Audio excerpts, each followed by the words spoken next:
Did you know Echoplex has a 24-hour stream?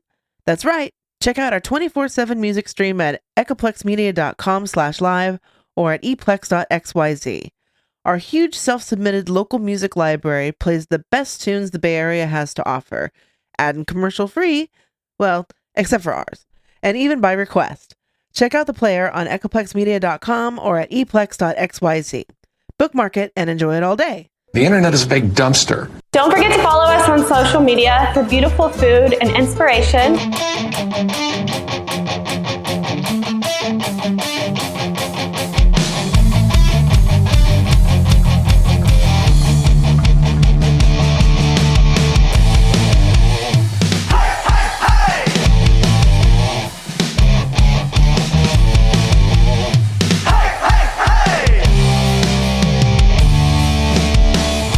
Shakes as the bass creates a space where your past is discarded. A pretty thing like you should never look so blue. Come on, the night's just started. 150 people in this house, but if you follow me, I'll get you the best seats. 150 people in this house.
What is up, everybody? Welcome to Local Love. It's Tuesday night at 9 p.m. Unless you're listening to the podcast, then it is any time of day, and that's okay with me as long as you're listening. I am Chip DeVille, and we do this show every Tuesday from 9 to 10 and sometimes later. And tonight we've got a special guest. We've got Vague Lanes in the studio. So we've got Mike, and we've got oh hell, this is interview gold. Ethel. It is an unusual name. Yes. Yeah. Oh. Starts with a B. Oh, Badger. There we go. Badger, I was gonna say yes. like I'm glad you Grumble or something. I'm like, no. Oh, damn it. But yeah, all right. Badger and Mike. I walked into the studio earlier. I was like, which one's which? And they had to point themselves out. But we're here. We are live. You can give the show a call, 415-903-PLEX, but we probably won't see the phones go off. So you can always join the chat, and you can go live to our Twitch, twitch.tv/EchoplexMedia. It's the most fun way to interact with the show. You can see what's going on. You can shoot the shit with everybody else, and it's just a grand old time. But yeah, how you guys doing tonight? Thank you for coming. Good, yeah. Thanks well. for having us. Yeah, Oh, appreciate man, it. Glad to hear that people are sending in their music. This whole project wouldn't be done without the musicians that send in their music. So nice. We're 6 years running, and we're not gonna stop yet. Well, I think it's really cool that you're doing this show. Oh, yeah, supporting for sure. local bands in the Bay Area is it's needed. It's an uphill battle, but thank you to producer Dave for putting all this shit together. Really, man. So how long you guys been together? Not long, actually. Okay, A little over a year. Yeah, I think our first rehearsal was probably just about a year ago. Oh no shit! So it was like kind of a COVID project. Yes. No. I guess I did write a couple of the initial songs during that period, but I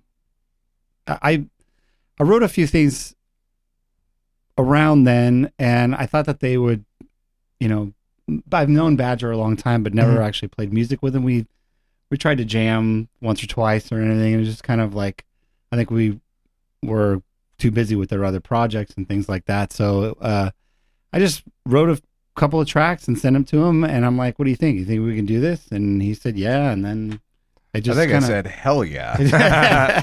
It just snowballed. It was kind of, and it works because there's a little bit of shorthand on the style of music. We both know how to play dark wave, post punk kind of stuff pretty seamlessly. So it's working out. So yeah, a year maybe. That's what's up. Yeah. Now, being a duo, do you find that it's easier, like with the whole production process and like kind of coming up with ideas and bouncing shit off of each other? Yeah. Just because it's like, instead of having to like argue with like, two other members, maybe, Yeah. Like, yeah. do you find that it's like easier on the whole collaborative process?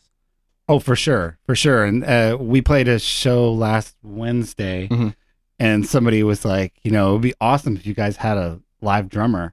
And I was like, no more. That's no more people. Person. No more people. Have you ever met a drummer? Yeah, no, exactly. Somebody just like you're trying to write and they're just goofing around. But we just recently fleshed out a track, and it that we kind of like shelved it for a while, and it actually, just kind of talking it over, working it out, it comes together pretty fast because we're just able to converse with each other, and there's not a whole team of people, Definitely. And I think it helps too that it seems like we both have like a definite idea in our heads of how we want our stuff in general to sound like. Yeah. So we have that songwriting shorthand going for us as well. We have very different tastes in music, but we also have a lot of overlap, and that overlap coming together is really where Vague Lanes exists in its little pocket. There's definitely, I think we both know that Vague Lanes has there's parameters there. Right. It's like we're doing this type of music because we've both played lots of different types of music, but this one is what it is, Yeah. And to answer your question, to have a third or a fourth entity being involved in the songwriting process, I think it would just shift things too much. So it is to our benefit that it is just the two of us. The focus would be lost for sure. Yeah, for sure. Yeah. And then maybe it's selfish to not have another member, but that's okay. Yeah. I mean, when most clubs are like paying you like, maybe like a couple $100 and a couple drink tickets, like it's easier to split between two people. Yeah, you're right. No, it is. Yeah. Yeah, for sure. For sure. And I think we also got lucky insofar as like you established the core sound pretty early on, and our songwriting as we began to work together for new material and feel each other out songwriting wise, that it really works. It's just an extension of the original things. Although you've brought like a different bass sound and kind of more fullness to it, because everything was a little kind of more narrow before. There's like you're and you've brought in different arrangements for the songs, so it's definitely like, I didn't want this to be like, oh, those were my songs, this is rigid, Right. we're making it work. It's fun. I mean, I think that's the main thing for me, is like I'm having a good time doing it. That's awesome, man. I love hearing that. Well, if there was a first song that we could play for our audience, so we could get them kind of introduced to your sound, what do you think we should kick it off with? Putting you on the spot here. Sorry. Anhydrophobic. Okay. Yeah. I was wondering how you pronounce that. Anhydrophobic. Yes. Yeah, no, I'm dyslexic, so it just looked like a bunch of letters to me, but that's cool. It's Mike's fault. And no, it's all good. And Hydrophobic by a special guest, Vague Lanes. Stay tuned. Share the stream. We'll be right back after this song here. And Hydrophobic.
We're back. That was hydrophobic. Oh god damn. And hydrophobic. Yeah, you got it. You got it.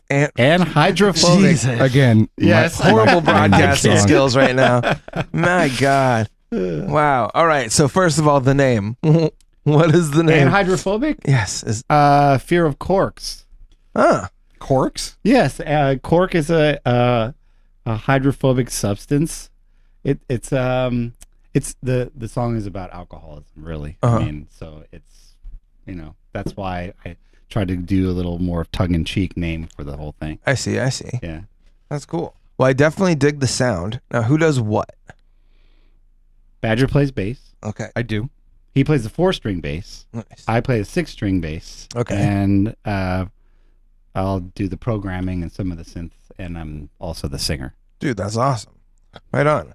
What does like the live show look like? Like Yeah, we have a laptop. We started with the Lenovo laptop, and we were calling him Leonard Novo.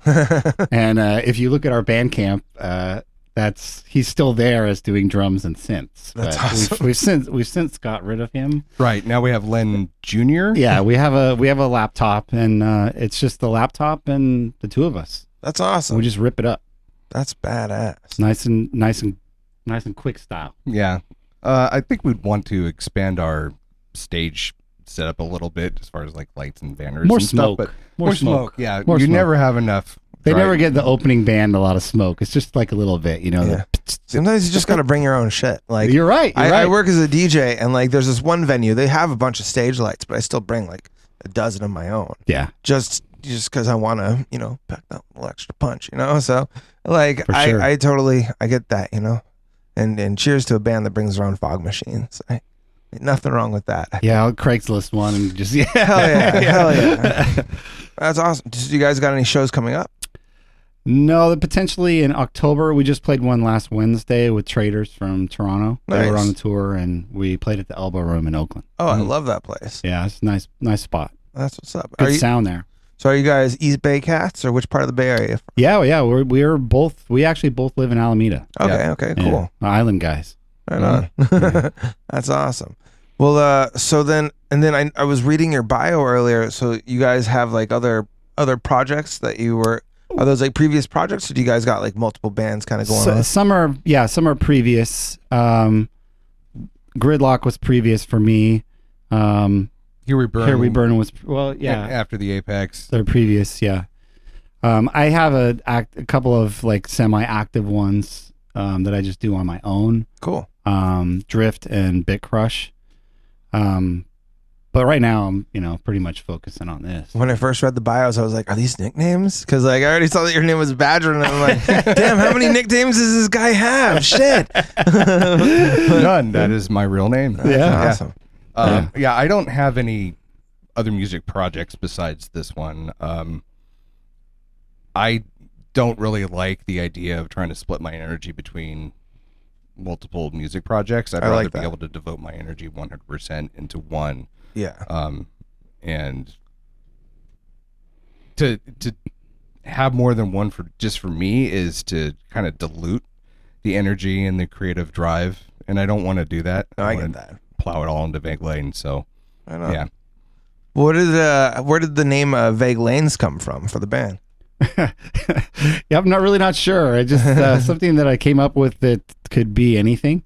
I like that. We could end up being a doom metal band in 5 years time. It doesn't have a Our name doesn't define our music. Yeah. That's right. yeah, yeah, bro. It doesn't. No, it's vague. Yes. No, that's It is cool. ambiguous. Yes, it is. Yes, it is. Like, that's definitely important, I think. And it does also have, because of the lanes and the driving part, it has like a moving forward kind of, No. Yeah. So then, since I you thought got that sounded good, but Yeah, no, that's not sure.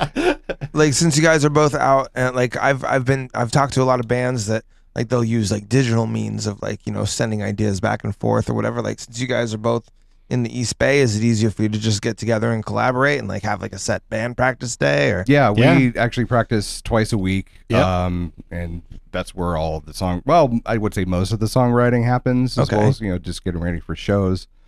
But there've been occasions where either one of us have come up with something on our own, and we'll just record it quickly to the laptop and throw it up on. Yeah, I think we have at least 2 songs that are they start with like some idea that you can you don't have to stick to one way or another. We're pretty flexible like that, but being in the same room is always better. Well, then you said that you guys have like some like total differing like influences and everything like that. Like, what would you say are kind of like some of your guys' different musical influences or inspirations even? I'm kind of all over the map. The label that I run is mainly kind of ambient and electronic music. Oh, cool. I've done that kind of stuff before in industrial. We've both been in metal bands of different, between grindcore and new metal and things like that. All, and how would you say Here We Burn is mainly post-punk? That was goth. definitely post-punk goth as well. Yeah. And I've done kind of like the shoegazy stuff early on in the Bay Area. So we're just kind of all over the place. That's really. awesome. Yeah. And, we just bring a little bit of all that into what we're doing. I mean, some people are like, my old roommate, he's like, I played him the stuff and he goes, this sounds like it's from 30 years ago in a good way. Yeah, it was He's like updated, but But one of our chat members said that it reminded him of kind of like that dark 80s synthy sort of vibe, and I'm like, that's okay. I can dig that. I dig that. Yeah. Especially, I've been on like an 80s movies kick lately. Like anything. It's been fun to watch all these old movies and just kind of see like what wouldn't fly today. Oh yeah, I love sure. it. It's a fun for game. Sure. Well, I'm going to go ahead and play another song here. How about The Nihilist Knot Twist? That's one I can read. Okay. You guys want to give the song an intro at all? Another bass heavy, Yeah. bass forward song. For sure. Well, you're hearing it here live on Local Love. Be sure to share the stream. And shout out to our resubs, the Media Wench and Roland Deli Art. You can go ahead and check her out on Instagram too, always posting some really cool artwork. But this song here, this is Nihilist Knot Twist by Vague Lanes, our special guest tonight.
was Nihilist, Not Twist by our special guest tonight, Vague Lanes. And I dig that one. That was really cool. Cool. Glad you like Thank it. So like as far as like what's like on your bucket list of like venues to play? Like Oh, I don't know. Elbow Room. Well, we played. No, we played that already. Yeah, twice. Yeah, that's a great great venue, spot. though. I mean, I love playing there. And Yeah, I don't know. I don't there's- really know. I don't think I think that way. Just kind Yeah. of take it as it comes, I guess. is there like any particular band that you guys would be, maybe like shit, I really want to open for that band or something like that? Or just like, I mean, come on, everybody's kind of got that like little dream in the back of their head, you know? All right, we could open for Interpol. That'd be cool. That would work. You think so? Sure. Oh no, I'm not saying I could hook it up. No. Why You did heard it it on here. us? Wait a second. Yeah. Yeah, I mean, that would be a big band that we could open up for. Yeah. And it would work. That'd you be know? cool. I think we'd work for The Cure. Well, yes, but Our sound. nobody would be there to see us, though. So It doesn't matter. They just want to see The Cure. They just want. But you're right. It I don't would know. work- I it always would get a work kick. sound-wise. I like going and seeing I like going to shows early. I like watching the See opening the opener. bands. Yeah. Like I just saw Swingin' Utters a couple months ago in San Francisco, and like the two opening bands fucking killed it. Like, and they were like the very first band was a little bit more local. The next band was like, you know, somebody Toured that with, gets to yeah. go on tour with them. But I mean, I don't know. I do a local music show, so I mean, obviously I love the underdogs, but I mean, I'm always interested to see like who's opening up for who. That's you good. know? Yeah. Because I can like think of a few different times where I'd go to a show and I'd be like, oh shit, I remember seeing that band when they like were opening for this band Yeah. or anything like that. And now it's like the roles reversed. Or I mean, Right. shit. First time I ever saw Green Day was in a fucking bowling alley, and I was in elementary school. You know, like I mean, look at them now. Yeah. Sure. Announcing America. Yeah. But I mean, so I don't know. I always think it's kind of cool to like, you know, like never downplay the opening acts, even though other people like to do. But You're they right. don't really realize all the hard work that goes into being an opening act. You know? And Yeah, at yeah. one point, every band has been an opening band. Absolutely. Yeah. Totally. Yeah. Totally. I think it's cool how some even really major acts will go out of their way to kind of curate and pick out their opening acts for their tours. Like I know Slipknot has done that. They've picked out up and coming bands like Horror and I think Ginger were two that they chose recently because they love them and they want to give them wider exposure.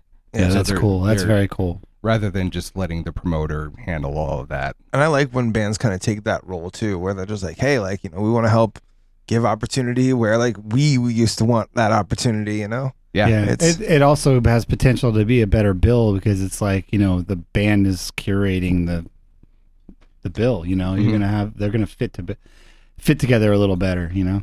Man, I would back when I was in bands, like I would get put up on these lineups every once in a while that was just like such a modge podge. Like whoever was promoting the show clearly had their eye on like, I just want to make some fucking money. Like I don't care who's playing after who. And Yeah. there's just like absolutely no order. Have you ever been in like one of those sort of situations at all? Oh, yes. Yeah, in other bands we've played things like that. You have like, you know, a metal band and a singer songwriter.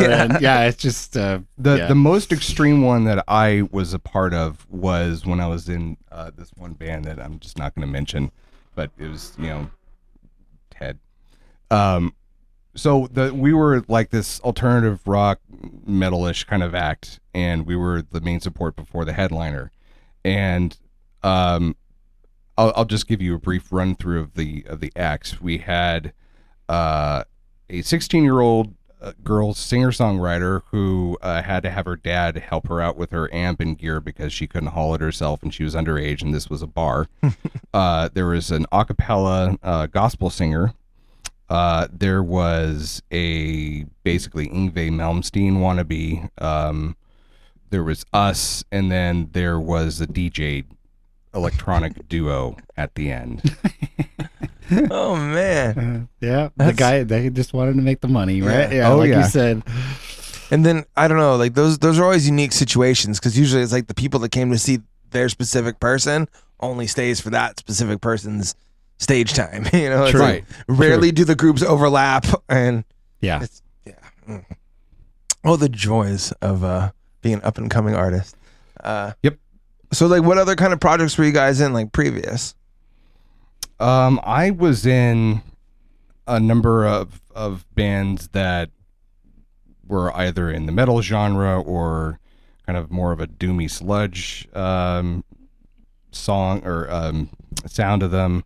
One was just straight up goth post punk. Yeah, those are the types of music that previous bands I was in really did. Oh. Nothing more in the electronic vein like you. Yeah. I was in the industrial electronic duo Gridlock for 10 years, I think. I know. Yeah, we did pretty well.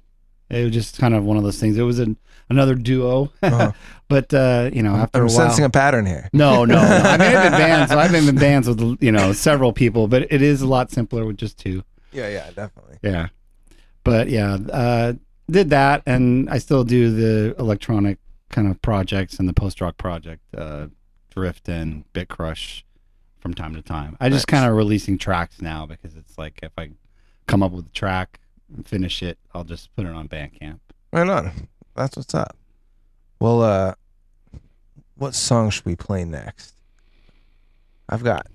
I'm going to butcher this. Sangre? Oh yeah, that's a cover. So that's a cover we're doing of a San Jose band, 187 Calm. Huh. Used to be around in the 90s. 90s, yeah. They used to play Cactus Club all the time. Oh, yeah, man. I was good friends with them. Well, still am with a couple of the members, and I've been a lifelong fan of their stuff. Like the first band that I was in, we did some shows with 187 Calm, and I was just blown away by their sound. And when we started talking about doing a couple of covers, I was like, I'd really like to do this 187 Calm song. That's Good track. Yeah, local guys. Well, let's check it out. This is Locals doing a local song, Sangre by Vague Lanes, originally by 187 Calm. 187 Calm. Let's go.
That was Sangre. Sangre? Sangre. Sangre by Vague Blood. Lanes, covering 7 Calm. 187 Calm. So many names and numbers and I know. fucking letters. Yeah. I'm a professional. I'm a seasoned professional here. Fucking letters. How do they work? I know, right? You said something while the song was playing. We're like, that broke my brain. I'm like, this guy gets me. Man, I don't know. Like something about your guys' music, like really is like reaching out to like young, like mid '90s junior high chip, and I dig it. I dig it a lot. So, as far as like so are you guys pretty much always in the song like making process, or how did like this album come together in comparison? Well, like, this is basically 4-song demo for the album, Okay. and we're gonna start recording early next month. okay, cool. We have 8 songs, and we're gonna kind of do a little bit of tracking at the rehearsal studio, like Okay. Midweek when nobody's there, Nice. and then we'll take it to my studio and mix it. Nice. And we'll, I guess that's one cool thing about working at a label too, right? Like you've got you've kind of got a whole recording studio at your disposal. I just can't do the loud stuff because it's in the house. That's Yeah. all. Yeah. For sure. Now, songwriting wise, the first 4 songs that we have up on Bandcamp, Mike had written those prior to getting in touch with me. Subsequently, we've been writing collaboratively, and so those are gonna. Yeah, we've changed those 4 quite a bit. So Yeah. there's definitely some different arrangement to them, and even different lyrics. So it's It's more like subtle tweaking, though. Like, yeah. That's cool though. Every once in a while you got to just change the recipe a little bit as you're. Oh, for sure. Yeah. just yeah. adding cooking it. little spices here and there. Yeah, exactly. Man, that's cool. So then, as far as your whole recording process, like, is it's mostly done like in studio, or are you guys like masters of the home studio? Or? Well, I'll bring the laptop to the rehearsal studio. We'll track as much of his bass as possible. Nice. Get the cab, get the room. Some of the 6-string bass, which is basically kind of sounds like a guitar. Anything that I need to do feedback or I need the room, we'll record those there as well. But I think we can do the rest, with some amp emulation and stuff at the house, and Cool. I think it'll be all right. I'll probably do the vocals there Okay. because that's where I've done a couple of them, I think, and it's a lot faster. I see. I don't have my son upstairs, playing video games, yelling out the window and everything. So it's a Dad, little can you quieter. stop playing music? I'm trying to play with my Yeah. friends. Yeah, why are you singing that song so much? Yeah, to get a bit more technical when it comes to recording my bass, we'll mic the cabinet, and then we'll do a direct signal out from my amp head into your sound card, Yeah. and then we're gonna do more ambient. We'll have room. We're gonna basically do 2 mics and a couple of direct. Okay. Just so we have. So I you- want to have everything. I like that. I like that. And I So, can like, always you've take it kind of- away. Yeah, like, do you kind of like to balance like all 4 of those different tracks, sort of, when putting it together? Oh yeah, we Or- could. Yeah, Or just like, depends. does one usually dominate more than the other? Like, I mean, we haven't done that yet, so this is why I want to get as many tracks as possible. yeah. For Sangre, that one that you just played, we did a Ampeg emulator, the bass emulator, and it sounds great, but it's just not his bass sound. So we want everything to be as accurate as possible for the album. Yeah, For sure. This is gonna sound snobby, but there are some characteristics of my bass tone and how that comes through the rest of the signal chain and out to the amp that doesn't get captured if it's just an all digital recording Oh, going into a 100%. computer. Yeah. And I really want to capture that because I think that helps Sure. with our overall sound, and the same with your bass too. That's pretty rad. Do you guys ever like record like both basses at the same time, or do you like to kind of just multi-track it when you're doing like your I recordings? think that we'll multi-track. Yeah. Because I usually do one clean, or like for songs that have a little bit of distortion, I'll do one clean, one distorted, Okay. and just have as many options as possible, and then we can always kind of call them away, you know, if we Cool. don't need them or not. Yeah. Well, this is always a fun question to ask any musician that comes through here. But let's just say that one of our sponsors, let's say that one of our sponsors just gave you guys 10 grand each. It was like, go ahead and spend it on any piece of gear or anything that you want, like for your studio, for your, for just you. Like, what do you think you'd like? What do you think's like the first thing you would buy? Wow. First piece of gear. I don't know. I would buy. I know how to make a musician blush. Yeah, you see that? yeah, You see yeah. that? Check that shit out. We're both left-handed, so it makes it a little nice. hard to get instruments. Okay. Yeah, we can't just go to the nearest guitar store and pick something off the So rack. we might actually, do some custom stuff. I play a Eastwood. It's a Peter Hook. What do they call that? It's like a signature 6-string. Yeah. Okay. But it's a left-handed one. Cool. I'd probably, get another one of those, or even have Eastwood maybe make something a little more to my specifications if I had that. Get a Yeah, I guess. custom-made Yeah. left-handed bass. I like sure. that. I would order a U.S. built Spectre bass Okay. All right. because those are On the lefty. very pricey. But yes, Yeah. and probably get another cabinet. Yeah. Do you have like any sort of like brand that you're like? I'm a diehard Ampeg Yeah? guy. I've been playing through those for I don't know centuries, and I will never give them up. Nice. Although Orange makes some really good stuff. There are a couple of other brands, but I don't know. There's just something about that Ampeg sound that just can't be beat. Nice. I've always played PV, and I still have a PV, and it's they're Black Widow 15-inch. Just Oh yeah. it's beat to crap, and Dude. it takes a beating, and like it.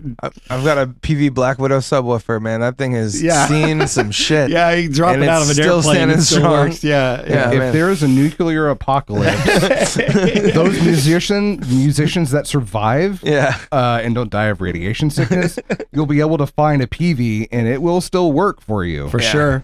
Yeah. For sure. After everything goes to shit, those PV amps will still That's work right. no problem. That's the only thing left. Man. Cockroaches and PV. So, what a marketing campaign. Well, we've got another band that's kind of along like your similar style. I guess you've heard of our friend James Perry. You know James Perry. And this is Vampire. Hello, James. Hello, James Perry. Yeah, I don't know why the British thing happened whenever I heard his name, but it's been an ongoing thing now. And it's called I thought- community soul accent. I've never too. met him. Is he English? No, not at all. But it just sounds so much cooler when you Is just that a James Is that a Perry. Sacramento accent? Yeah, I guess so. I don't know. I don't know. Are you from Sometimes Sacramento? No, they moved there. I don't know. They're originally Years from the ago, so- Bay, but they're from the like. Well, still, if you're from Sacramento, like you can still send us You music. can, yeah. And, You're you're local. Yeah, enough. yeah. It's it, exactly. Anyways, this is Vampira, the Ballad of Mila, and this is by Ashes Fallen. We'll be right back. Stay tuned.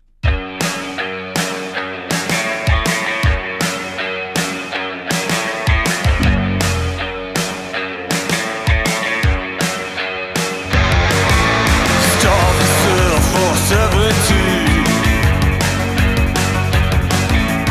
Make yourself a vision of fantasy. Cinderella of the Valkyrie. Dark seductress of the tiny screen. You couldn't find the power that stole away your dream. Right in the witching hour, I can still hear your screams, oh my love.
Tyra, The Ballad of Mila by Ashes Fallen. We're here with Vague Lanes, and yeah, man, this has been a fun time. Thanks for having us. Yeah. Dude, definitely. So you said you got a show coming up in October. Possibly, yes. Possibly. Whereabouts are we looking? It would probably be in the Elbow Room. Okay, cool. Hey, if it ain't, They've been getting. They've been nice to regularly- us. They've been nice to us, and yeah, they've so. been regularly getting a bunch of goth/post-punk touring acts coming through. that's cool, dude. I mean, that's a great venue to be. That's a great venue to be a regular at, really. So For sure. Yeah. Very Could fortunate. do lots worse. yeah, yeah. most definitely. Have played lots worse. Yeah. What's like your absolute favorite venue that you've done, and maybe like the one that you would probably never go back unless they paid you a whole fuck ton of money? It's not around anymore, but Yeah, I think that's- Slim's was great. Oh, cool. They had a great sound system, great stage. They treated the bands very well. So that, and for a club that's still around, I'd say the DNA. Okay. Producer Dave just played there recently. Yeah. Yeah, DNA is a good spot for sure. I think my favorite was Trocadero in San Francisco, but that's part of the problem with venues. You ask about venues, the favorite one's gone. Yeah. You know? But I think of the ones that are still there, I do like the Elbow Room. I mean, it's small. You know, it's like just the right size, and you can pack it, and it sounds good. Yeah. And the staff is very friendly. Oh yeah, the people are awesome there for sure. And they've never given me shit about smoking weed in the green room. There you go. Yeah. Man. Also, Bill Graham. I mean, that was pretty nice too. Oh, really? No, No. Oh wait, playing there wasn't nice? no. Oh, you I never- didn't play there. Never. Oh, yeah. No. Pulling everybody's like, When I was a kid, I did a Battle of the Bands at the Great American Music Hall, which was like kind of cool, but like we totally sucked. But still, it was cool to play on that stage. Yeah, anyways. for I was sure. like Great fucking like venue. 17 years old. What am I For gonna sure. do? You know? Yeah. But man, Yeah. that's awesome. Well, the next song I got up here is "A Dying Star." Now you said this one's a little bit on the slower side, or you said little it's slower, on the, yeah. on the sadder side. A little sad too, yeah. All right. Yeah, And what's this one about? yeah. This one's about my father who died in January of dementia. So yeah, it's a little. I wrote this before he passed, Okay. way before, but it's it's just. I tried to make the lyrics as kind of foggy as possible, and the Badgers even told me that it kind of like relates to his own father's dealing with his own father. So it's sure. I try to make it kind of You got to keep it within those vague lanes, right? yeah. There you go. well, There you go. I think it is a credit to your lyric writing in that a lot of the lyrics that he's written are kind of ambiguous and vague enough that you can get multiple interpretations of them. It's Definitely. not a set. This Yeah. is about X, Y, and Z. While and I'm that's saying all what is. it's about, it's going to mean something else to somebody else. Right. Somebody Oh, who totally. doesn't listen to this, and that's why I wrote it. But it can have multiple meanings for sure. That's cool. Well, hey, pour yourself a cocktail and get some tissues just in case. This is "A Dying Star" by our special guest, Vague Lanes. Stay tuned.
That was A Dying Star by our guest tonight, Vague Lanes. Man, I dig that. I dig it a lot. Thanks. Thank you. For the drums and stuff like that, like, do you use loops? Do you like find kits that you like? Do you find digital kits and you like to make your own loops, or how do you usually do your drums? I have samples for Kawai R100. Okay. And I throw them through some tubes and reverb and stuff to give them kind of a little more grit. Yeah. And then most of the synth stuff is just a Jupiter 8 plugin. Okay. Cool. Yeah. Well, we got somebody in the chat that said they're really liking your guys, and Thank they you. are Thank looking you. forward to hearing the full album. So, any indication as to when we might get? So you just slid in the tip. But, I would, you know. yeah. I would think that it would be done in September, and we're still kind of discussing how we're going to go about releasing it. If we're just gonna kind of start another label kind of attached to mine, and then use the distribution channels, or hook up with another label. But I guess in September we'll cross that bridge. But if we do it ourselves, it would just be the manufacturing time for the record. I see. So that's 8 months. Is there generally, unfortunately. when making that sort of decision, it sounds like you've had to make that sort of decision before with previous projects, I'm assuming. Yeah. Like usually is it the better route to just go fully independent, or it's it's how kind does of that- apples and oranges a little bit. I mean, you can you hook up with a label that has they might have their own PR in house, so there's good, better distribution than you do. But aside from the PR, because the PR that I do for the label is geared towards a completely different type of music, so we could do it ourselves, have the distribution that I currently have, and then have a PR firm kind of work the album for us. I see. That's loosely how it could go, but I don't know. Still figuring that out. Yeah. We want to get to the recording first. Yeah. But as far as having stuff ready for like a digital format release that people could listen to, definitely before the end of the year, we'd have stuff ready. Yeah. Because we'll probably, if we do put the album into pressing ourselves, we'll probably release, a song or two between there. Yeah. Now, for one thing I noticed on your guys' Bandcamp was that you guys did this release as a cassette. Yeah. What went into that whole thought process? Yeah, it's kind of cassette culture is kind of a thing now, and it's coming back for sure. I thought, well, it'd be kind of cool to have this somewhat kind of retro thing on a retro format. Oh yeah. Yeah. That's pretty cool. And so the next album is actually going to be 4 to 5 8 tracks. Oh shit! All right, bringing it back. You've still got a car from the '70s, and you haven't right. changed that radio. Yeah, we're gonna have to Stay tuned. We'd have to sell the album with thrift store gift certificates, right? So people get to get the players, Well, what was it? I was at the Goodwill. I live kind of close to a Goodwill, and I was looking at just some of the old boom boxes, and was talking to somebody there about hey, does anybody buy these just to get a tape player? And actually, yes. Yeah. That's been a thing. So I can imagine, especially because a few bands that have came through here did special tape releases and stuff like that. Or sometimes even artists will just be hey, if you're a real fan, you're gonna get this shit because this is gonna be an unreleased or a special track that maybe isn't gonna be as easily accessible. Oh yeah, here we go. We got one. This is Joan in the Rivers. Okay, yeah. This is they had a red and a blue tape. Nice. That they put out. And, Very cool. Dude, this is, I don't know, I like it. And you can tell your kids, check this out, and they're gonna be where do I plug it in? Yeah, exactly. Where's the USB port? in Yeah. this? We were actually talking on the way down here about what physical formats we're going to release the album out, and we may do vinyl and CD or one or the other, but it seems like vinyl, it's been making a comeback over the last several years, and it seems like that comeback is here to stay. The first 2 shows that we've done, the headliners have had vinyl for sale in addition to CDs. So, and your label Yeah, I does don't a even bunch of vinyl. I don't even press CDs anymore. So Oh, you have a vinyl press? no. I mean, I get them pressed, but okay, yeah. I use a place in the Czech Republic. Okay, cool. Damn. Well, let's see. We're coming up towards the end of the show, but before we get there, we've got a couple other songs. We've got Here Now. Now, what can you tell me about this song? This is the one we start our shows with. Okay. Usually, yeah. Cool. It's just kind of a. This one is not as. This is one of the songs that we've changed a lot in the time that's passed. So, Okay. yeah, we usually open our show with this. All right. So picture this. The lights go out. You're at the elbow room. Lights come up, and it's Vague Lanes. Here Now.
That was Here Now by Vague Lanes. We got Mike and Badger from Vague Lanes here.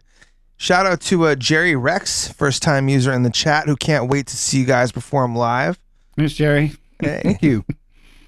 And hey, welcome to the show, Jerry. If you're coming in late, you can always check this out as a podcast. If you type in Local Love on any of your podcatchers, we'll probably pop up. But yeah, we should pop up first. And if we don't, tell us about it.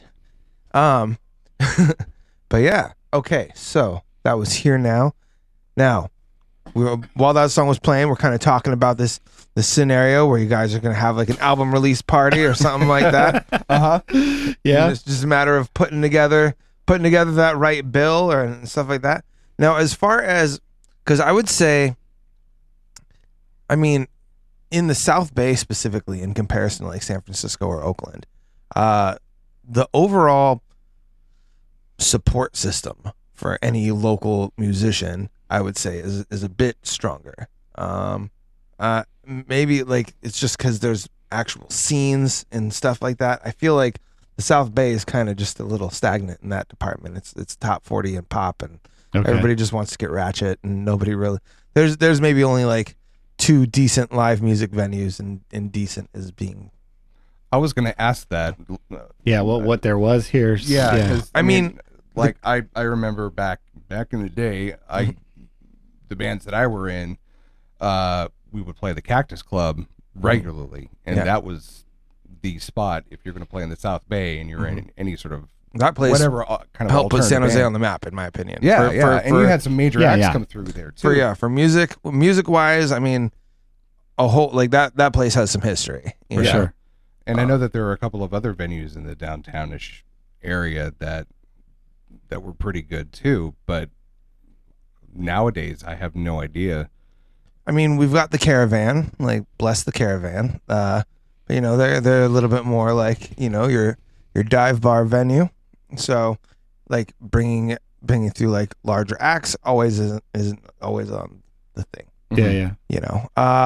Then we've got Art Boutique, but it's kind of and they've been on like the guy Dan Votto who runs that place. He's been on the show before, but you know, that's on like special occasions, and it's usually pretty planned out. Oh, the shows are okay. Yeah. It's not like it's a nightly venue or anything like that, but they're doing like a few shows like a month. Okay.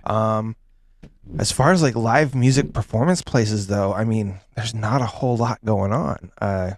You know, at least out here.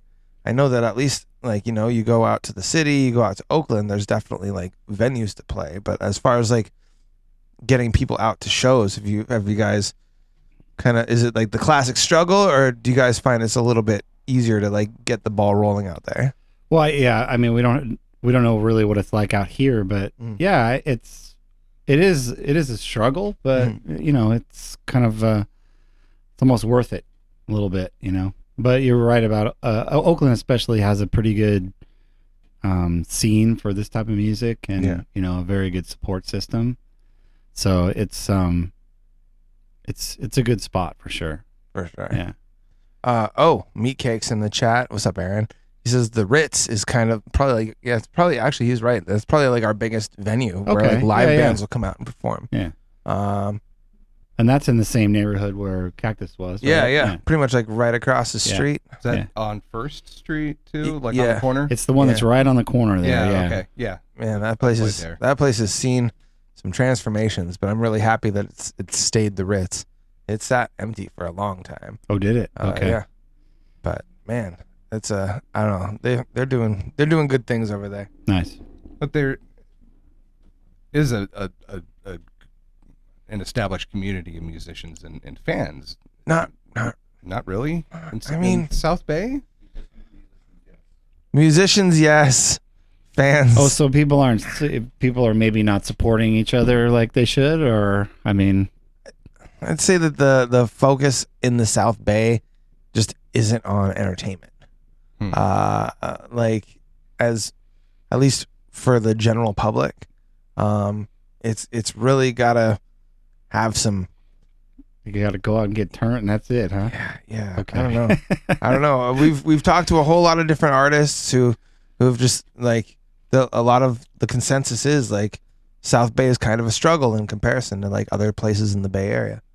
So. Yeah, I've looked at what's the first one that you were talking about? It's the bar where the stage is on the floor. The Caravan. Yeah. Yeah. Well, yes, right. Yes. The floor is it's the stage corner. Okay, the performance location, I should say. Yes, but still, hell of a venue. I've had countless of excellent nights there. Like, but you know, it's just it's limited as far as capacity, and and even sound, you know? Okay. So Yeah. I don't know. As far as when you play at shows, like, do you prefer to like be somewhere like with like a stage and stuff like that, or like do you have like an ideal setup when you're performing, like an ideal situation? Just to kind of be able to hear everything. Okay, I guess. A decent monitor mix is it's a big thing. Yeah, Right. it is. That goes a long way. Yeah, It does. it definitely does for me. Like after our first show, I was kind of surprised at how much I needed that vocal mix more than I thought I did. And yeah, that's pretty important. We do have a pretty decent PA in the studio, and I have one at home that I could probably augment it with, and we could probably go out and do like some, guerrilla shows of like Brooklyn Basin or something outside. But I don't know if our type of music is kind of conducive to that, It's like, make everybody sad on a Saturday afternoon. yeah. You guys having a good day? Yeah, we're gonna ruin it. We're gonna Yeah. fix that. Yeah, that'd Okay. be pretty. Goth in the Park. Go producer Dave. I would do that. I'm already wearing black, so I'm halfway there. I just have to. I have to. Yeah, all are welcome. Running credit. There you go. Well, damn. So, what's the best place for everybody to find you? Is it your Bandcamp, would you say, or? Yeah, I think they can find us on Bandcamp or just vaguelanes.com. Mhm. Google. It's with having such a unusual name or easy to find. That's There's an Instagram page, which Yeah, Instagram, Facebook, or Twitter. We're all across, so Nice. you can find us pretty easy. bands that are on Twitter. They're a rare breed. That's cool. I like that. Do you have like a social media platform that you're partial to?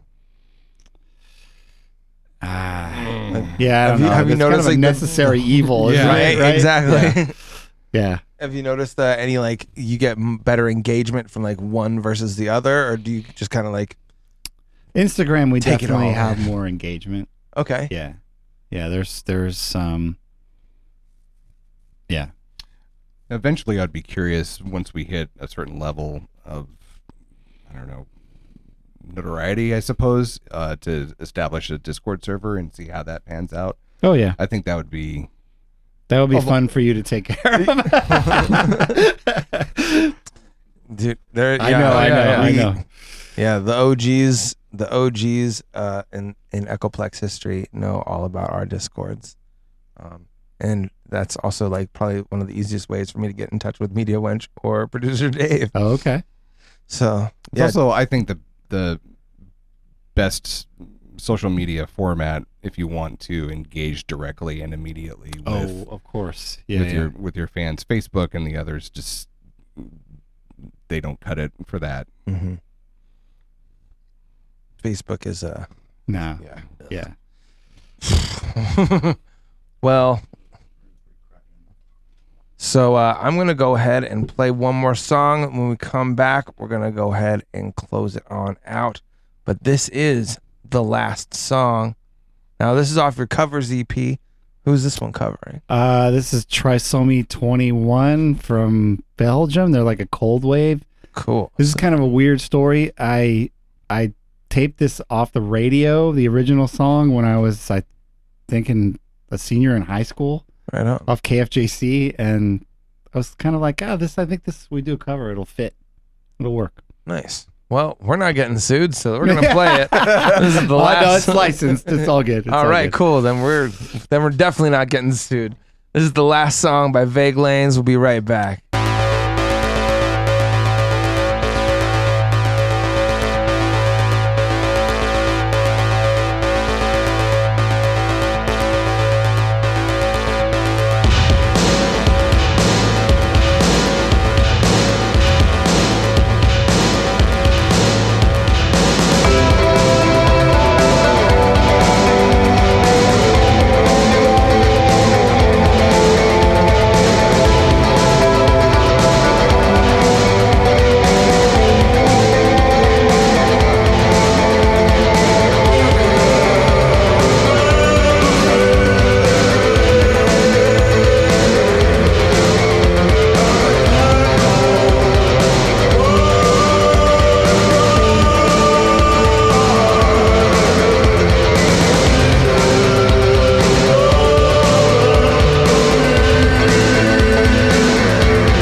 song by Vague Lanes.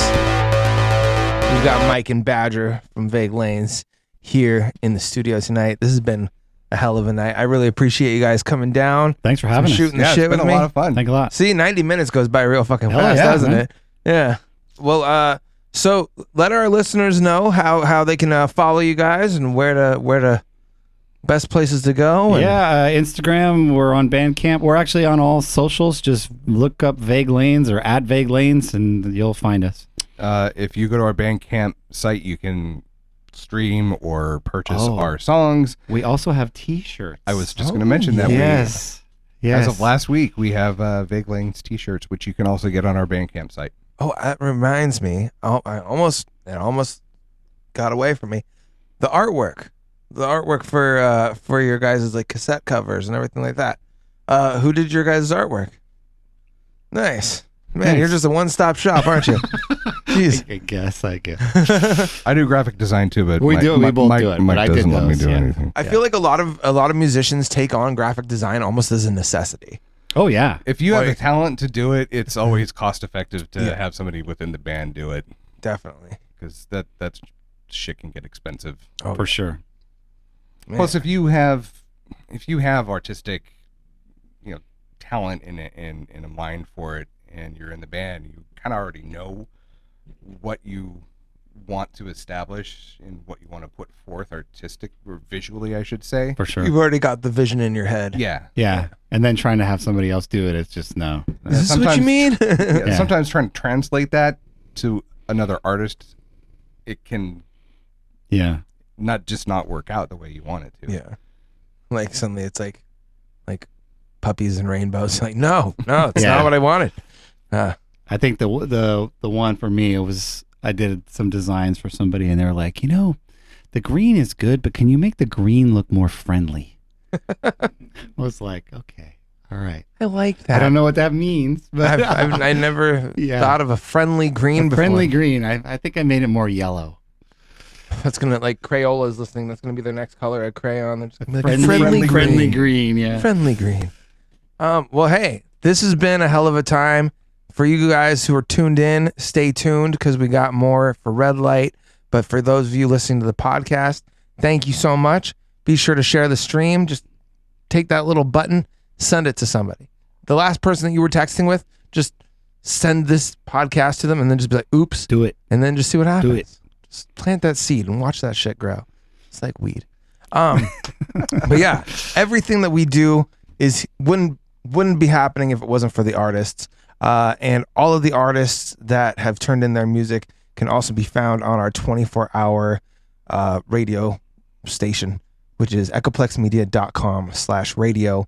You can go through our library. You can request songs. You can find these bands and learn more about them yourself. And it's pretty cool what we got going on here. So make sure you tune in next week.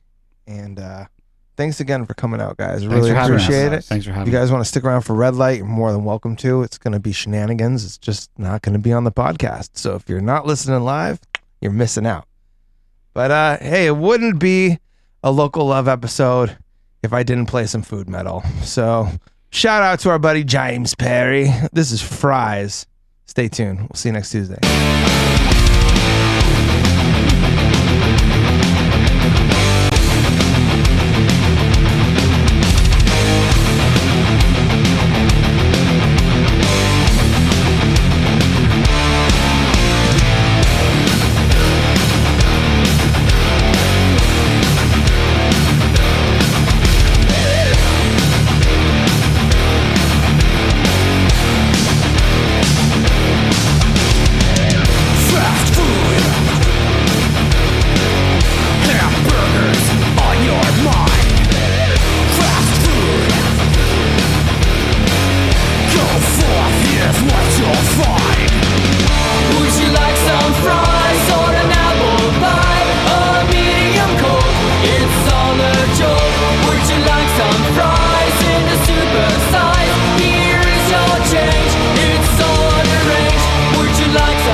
at some point we are going to have to do a whole show about how good this show sounds.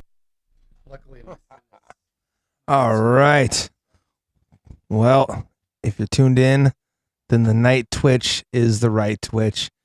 Our guests are just leaving the studio, but me and producer Dave are still here. I'm going to go ahead and play another song, and when we come back, shenanigans. Oh, yeah. Make sure subscribe. Give us money. Let's just do it. Anyways, this is Blue Shoes by the Rebels Camp, and be back soon. You can put yourself in my shoes, but you ain't never gonna sing the blues the way that I do.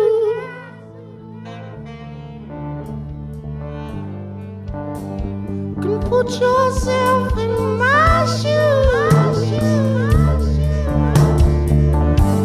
but you ain't never gonna sing the blues the way that I do.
can't get enough Echoplex and want to keep the conversation going with the hosts and community when we're not live?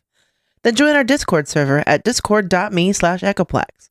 We have text channels, voice channels, meme repositories, and a whole section of screenshots that we don't even remember where they came from. Come join the Now Space on Discord at discord.me/Echoplex.